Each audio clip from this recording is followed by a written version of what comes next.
நான் கருப்பசாமி மறுபடியும் என்னுடைய கரூர் பக்கத்தில் பேசுறேன். Karur sub contractor.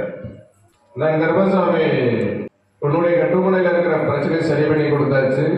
எந்த ஒரு இடர்பாடுகளும் இல்லை. அடுத்து பார்த்தீங்கன்னா விருத்தி இல்லாமல் இருக்குன்னு என்கிட்ட வந்துடுறீங்க. இப்போ விருத்தி இருக்கா இல்லையா? நல்லாவே இருக்கு. முன்னேற்றத்தை உண்டான வழிவாய்ப்புகள் நல்லாவே இருக்கு. அடுத்த நாள் பிள்ளைகளுக்கும் கொஞ்சம் சரியில்லாமல் இருக்கு சொன்னீங்க. பிள்ளைகளுக்கும் சரி பண்ணி கொடுத்துருக்கேன். இப்போ எப்படி இருக்கு? நல்லா இருக்குதா?